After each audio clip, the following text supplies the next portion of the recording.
इस दुनिया में शायद ही कोई इंसान हो जो ये ना चाहता हो कि वो हमेशा फिट रहे। हर कोई चाहता है फिट और हेल्दी रहना, मगर हर किसी के लिए ये मुमकिन नहीं हो पाता। लाइफस्टाइल यानी ज़िंदगी जीने का तरीका। ज़िंदगी जीने के इसी तरीके के ऊपर हमारी हेल्थ डिपेंडेंट होती है। लाइफस्टाइल अगर एक्टिव रही तो हम भी बड़े एक्टिव रहते हैं, और लाइफस्टाइल अगर ज़रा से इनएक्टिव हुई तो हम अनफिट होने लगते हैं। आज के इस वीडियो में बात करेंगे ऐसे कुछ मेन रीजंस की जिनकी वजह से हम फैट गेन करते हैं। रिफाइंड कार्ब्स को सिंपल कार्ब्स या प्रोसेस कार्ब्स के रूप में भी जाना जाता है। शुगर्स और रिफाइंड ग्रेन्स इनके दो टाइप्स हैं। रिफाइंड कार्ब्स से लगभग सभी फाइबर्स, विटामिन्स और मिनरल्स छांट लिए जाते हैं। इस कारण से उन्हें एम्प्टी कैलोरीज भी माना जा सकता है। रिफाइंड कार्ब्स जल्दी डाइजेस्ट हो जाते हैं और हाई ग्लाइकेमिक होते हैं। इसका मतलब कि वे खाने के बाद ब्लड शुगर और इंसुलिन के लेवल को जल्दी से इंक्रीज कर देते हैं। अफसोस की बात यह है कि हमारे देश में शुगर्स और रिफाइंड ग्रेन्स कुल कार्बोहाइड्रेट कंजम्पशन का एक बहुत बड़ा हिस्सा है। रिफाइंड कार्ब्स के मेन फूड सोर्सेस सफ़ेद आटा, सफ़ेद चावल, पेस्ट्री, स्नैक्स, पास्ता, मिठाई और चीनी है। Type 2 diabetes, heart problem, excess belly fat, obesity आदि बहुत सारी समस्याएं हैं जो डायरेक्टली रिफाइंड कार्ब्स के साथ रिलेटेड होते हैं। जनरली वज़न कम करने के लिए ये सुझाव दिया जाता है कि ज़्यादा वज़न वाले लोग कम खाना खाएं, जो कि एक अनक्लियर मैसेज होता है। ये कम खाना खाने वाला सजेशन एक बहुत ही डिफ़िकल्ट रिकमेंडेशन होती है, क्योंकि जिनका वेट ऑलरेडी ज़्यादा होने लगा है वो ज़्यादा खाना खाने के आदी होते जा रहे हैं। सजेशन ये होना चाहिए कि अपने खाने से रिफाइंड कार्बोहाइड्रेट और फैट की कमी करें। सही वेट को अचीव करने के लिए और इसे मेंटेन रखने के लिए ज़्यादा से ज़्यादा अपने खाने में होल फूड्स जैसे vegetables, fruits, whole grains, nuts और लेग्यूम्स का सेवन करना चाहिए। दो हार्मोन जो भूख को नियंत्रित करने में मदद करते हैं वे है ग्रेलिन और लेप्टिन। ग्रेलिन भूख को बढ़ाता है जबकि लेप्टिन इसे कम करता है। जब बॉडी को कम नींद मिलती है तो ग्रेलिन का लेवल बढ़ जाता है जबकि लेप्टिन का लेवल गिरता है, जिससे भूख में वृद्धि होती है। और इसके बाद कैलोरी डेंस फूड्स खाने की इच्छा 33 से 45% बढ़ जाती है। जब आप पूरी तरह से आराम करते हैं तब कितने कैलोरीज आप बर्न करेंगे ये डिपेंड करता है आपकी रेस्टिंग मेटाबॉलिक रेट पर। कम नींद की वजह से आपकी रेस्टिंग मेटाबॉलिक रेट कम हो जाती है, जिसकी वजह से बॉडी की फैट बर्निंग कैपेसिटी में काफ़ी गिरावट आती है। स्क्रीन पे जो आपको फोटो दिखाई दे रही है ये स्लीप फाउंडेशन के द्वारा बनाई गई है। ये आवर्स ऑफ स्लीप है, यानी कितने उम्र के व्यक्ति को कितनी नींद चाहिए। यहाँ पे आप देख सकते हैं कि डार्क कलर यानी डार्क ब्लू में कुछ नंबर्स हैं जो बड़े हैं, बोल्ड में है, वो उस उम्र के व्यक्ति की नींद है। अगर आप न्यूबॉर्न बच्चे की बात करेंगे यानी 3 महीने तक के बच्चे की, तो 14 घंटे मिनिमम और 17 घंटे मैक्सिमम से सोना चाहिए।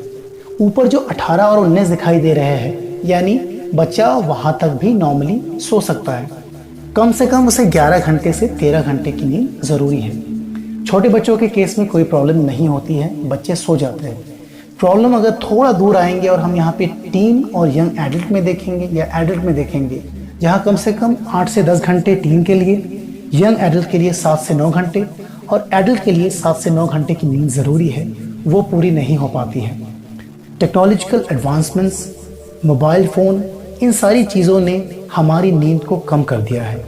नींद की कमी की वजह से इंसान का मेटाबॉलिज्म बहुत स्लो हो जाता है। मेटाबॉलिज्म स्लो होते ही हमारी बॉडी में फैट एक्यूमुलेशन बढ़ जाता है। एक सेडेंटरी लाइफस्टाइल जीने का मतलब ये होता है कि आप उतनी कैलोरीज नहीं जलाते हैं जितना आप कंज्यूम करते हैं।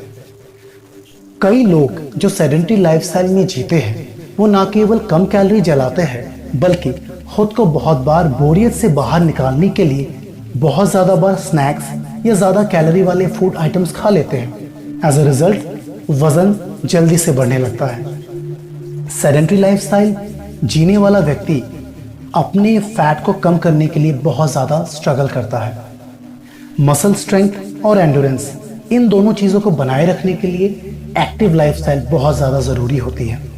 एक्टिव लाइफस्टाइल में एक इंसान अपने मसल्स का इस्तेमाल बहुत ज़्यादा करता है, जबकि सेडेंटरी लाइफस्टाइल में मसल्स का यूज़ कम होने की वजह से मसल टाइम के साथ साथ कमज़ोर हो जाते हैं। सेडेंटरी लाइफस्टाइल में लोग सिर्फ अपनी मसल स्ट्रेंथ या एंड्योरेंस को लॉस नहीं करते बल्कि एक्सेस फैट भी गेन कर लेते हैं। एक सेडेंटरी लाइफस्टाइल जीने वाले व्यक्ति को टाइप 2 डायबिटीज़ होने का खतरा बहुत ज़्यादा होता है।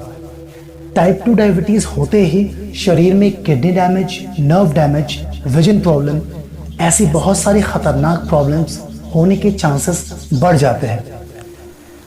इसलिए कोशिश ये करनी चाहिए कि हम जितना हो सके अपनी लाइफ को एक्टिव बनाएं। जिम जाए, कोई गेम खेले, किसी भी ऐसी प्रोडक्टिव एक्टिविटी में अपने आप को इन्वॉल्व कर ले जहां पर मसल्स का यूज काफी होता है। कॉर्टिसोल शरीर की कई क्रियाओं में एक महत्वपूर्ण हार्मोन है।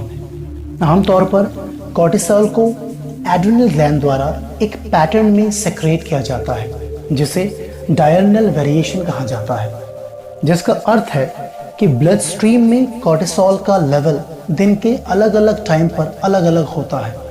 आमतौर पर कॉर्टिसोल का लेवल सुबह में सबसे अधिक होता है और आधी रात के आसपास सबसे कम होता है। कॉर्टिसोल ब्लड प्रेशर के मेंटेनेंस के लिए बहुत ज़रूरी माना जाता है।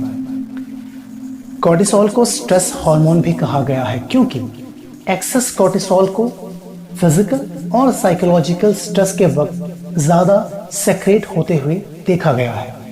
इससे कॉर्टिसोल का नॉर्मल सेक्रेशन में डिसरप्शन आता है, यानी सुबह जो सबसे ज़्यादा और रात को जो सबसे कम होता है उस पैटर्न में काफ़ी फेरबदल आ जाता है। कॉर्टिसोल सेक्रेशन का ये डिसरप्शन ना केवल वजन बढ़ाने को बढ़ावा दे सकता है बल्कि ये भी प्रभावित कर सकता है कि आपके शरीर में वजन कहाँ बढ़ेगा। कुछ स्टडीज से ये पता चला है कि स्ट्रेस और एक्सेस कॉर्टिसोल हिप्स के बजाय एब्डोमिनल एरिया में ज़्यादा फैट डिपॉजिट करता है।